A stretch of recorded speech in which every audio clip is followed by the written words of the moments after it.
Hi.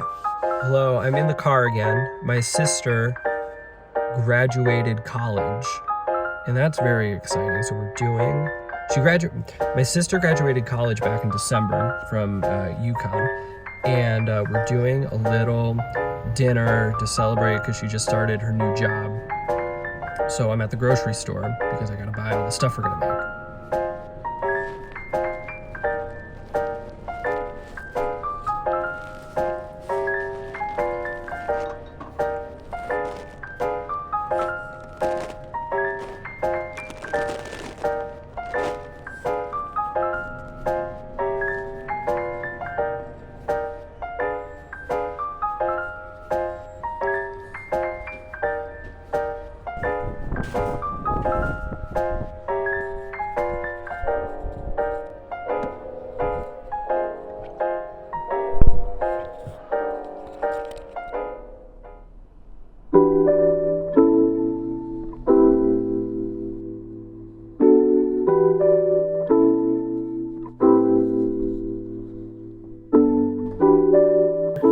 Okay, I feel bad when I just started recording.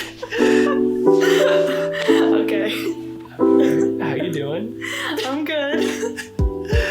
You saying no pressure put a lot more pressure on. I don't know how to convince you to not feel pressure. I'm just asking you to reflect emotionally on this very important transitional period in your life. I don't know what the big deal is.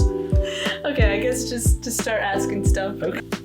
One thing that I felt like that's weirder about the college graduation as opposed to the high school graduation is that the high school graduation is such a clean break. Mm-hmm. Especially like if you go like the very traditional, like you only go to school like 25, 30 minutes away from home, but it's still like, it's like that very clean break. And in college, it's like you graduated, but like we're in your dorm room still because you graduated a semester early, but you're like working at your job in your dorm room at college. So it's kind of like that weird thing. Like, I don't know, how are you feeling about that part of it, I guess? Like the transition wise, honestly, I thought that it was gonna feel weirder, especially being here and working, and my friend started class yesterday and me not starting class. I thought it was gonna be a weirder transition, especially such a quick turnaround, like graduating.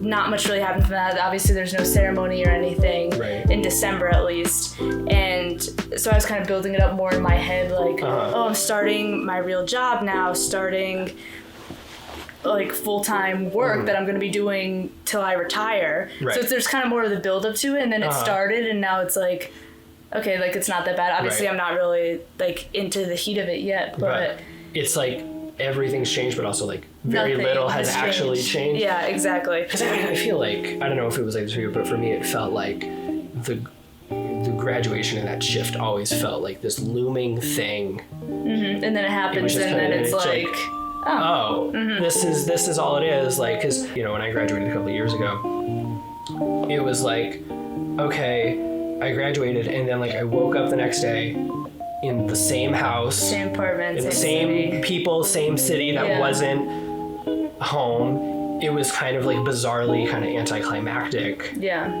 I think the December thing has added a lot to, I don't know if I just haven't really processed that I haven't graduated, or is like you're saying, it's just a build up and then there isn't really much to process after. I think especially the fact that I'm still living in my apartment and kind of having that fake second semester, like with all my friends, still being able to hang out with them, go out, do all the same things they're doing minus the class. I think I'll feel another wave of sadness once it becomes May and it's the end of the spring and I have to move out of my apartment. It'll kind of be like graduating all over again. Maybe like, it was sad leading up to the graduation, but really in December, all I was finishing was school, like the classes. I still have everything about college here with all like my friends and just being here. That's what really makes the college experience. Like, it's not so much the classes, especially like with COVID. I wouldn't have really even been in classes anyways. It would have been virtual, or if I am in classes, I'm not really spending time on campus. So I think I'm going to be hit again in May. Once it actually, like, I'm moving out, going home, like, that's it. And I feel like also with working from home that in like an ideal world, my lease will end here, I'll move out here, and then I'll go right to Boston, move in there, and start working in person. It'll be more of like a clean cut transition, but the reality of it is that's probably not going to happen. Like, there's a very high chance that I'll move out here, move back home, continue to work virtually, and then it'll be a third wave of transition, moving to Boston, starting to work in person. And granted, I'll be more comfortable with the job, comfortable with the people and everything, but there's still another level of nerves and like transition coming with working in person. Like, I'm no longer in my apartment or at home where I'm surrounded by my friends and family and the kitchen's right there. Like, it's a different kind of feeling.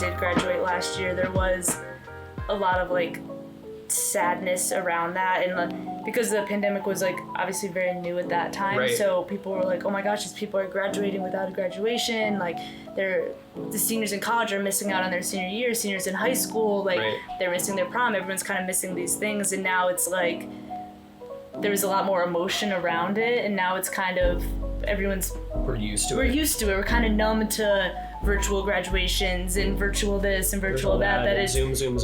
Yeah, that it's kind of like, oh, you graduated from home, like. Well, I graduated from home 6 months later versus like last year it was like panic. Like, I remember like hearing about last May with like, you know, mom working on the like project graduation stuff and all the people being like, oh my God, how are we gonna have prom? What are we gonna do about it? And now it's like, well, are they gonna have prom? Are they not gonna have it? And I remember this is, I always think about this was, remember there was like, do you see that like little Facebook trend where it was like all the moms and the parents of Facebook, to honor the people who couldn't have their graduation, were posting their graduation pictures?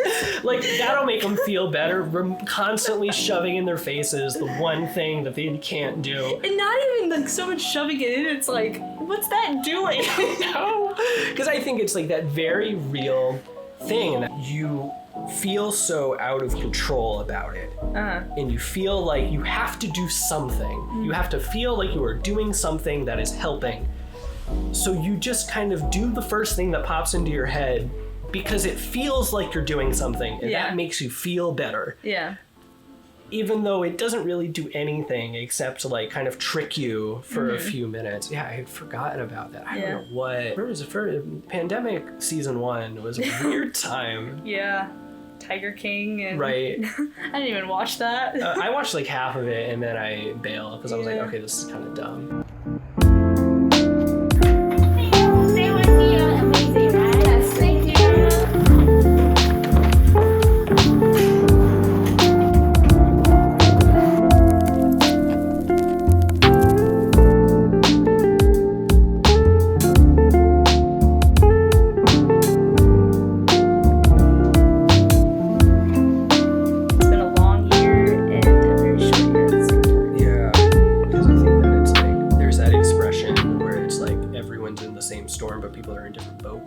Depending on what your situation is, or like what you have access to, or like whether or not you can stay home, or whether you have to go to work and stuff.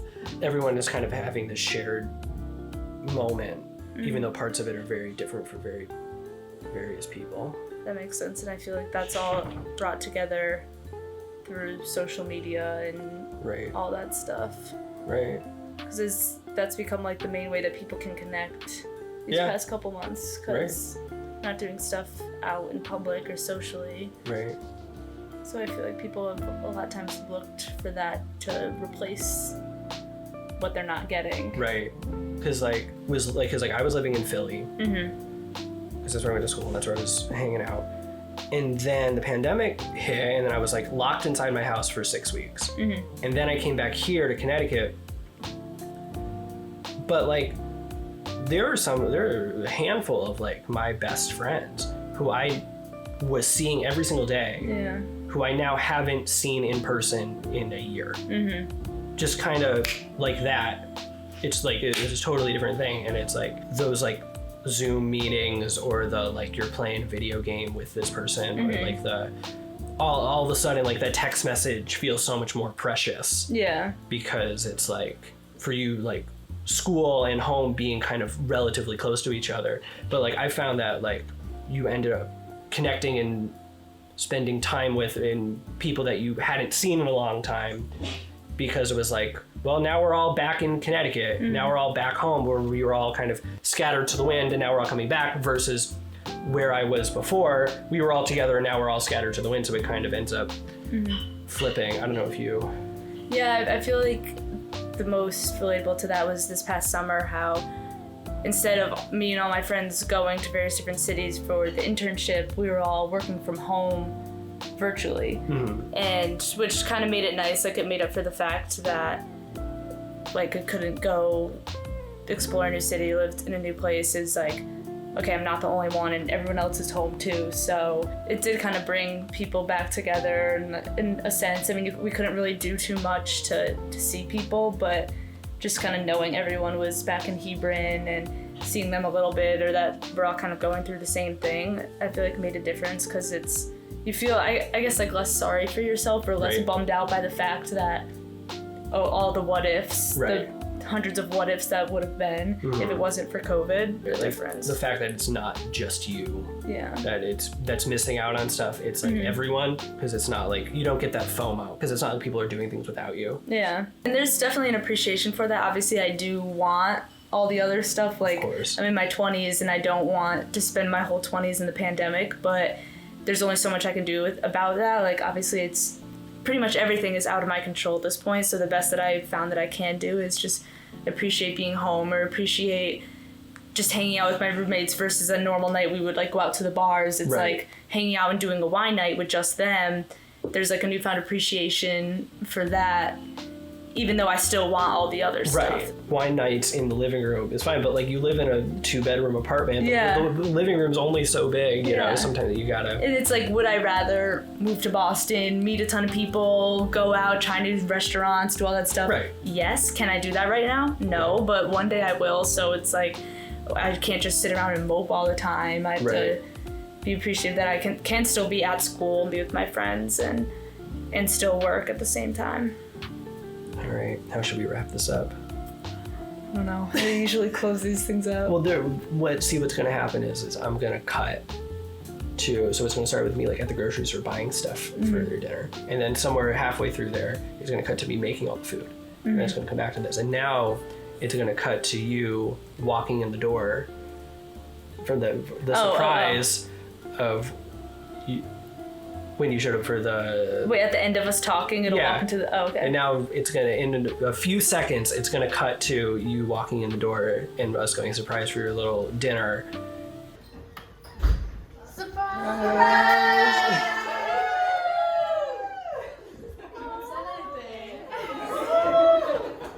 Congratulations! Mike, music!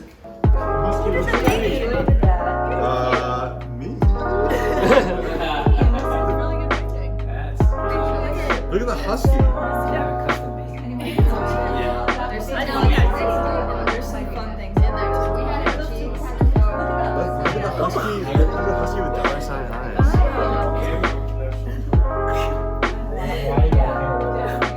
Yeah. Wow, this is good. So who did the cursive? That's really good. I could never write that good. It was very difficult. You didn't say like It's a random mint chocolate chip is my all-time favorite. Yeah. All right. Follow, like, and subscribe. Great. Do you have like a way that you close out your YouTube videos? Not really. I just kind of end them, and then I put a little tag at the end. Alright. I just usually do the like and subscribe thing, because I have this theory that saying like and subscribe is the same as like leave a message after the beep. Everyone says it. We all know. Yeah, I know. Like, hit the little bell. We know. We know to hit the bell. We know what the subscribe button is. We've been doing this for 15 years. We know what we're doing. All right. Leave a message after the beep. Let's do it.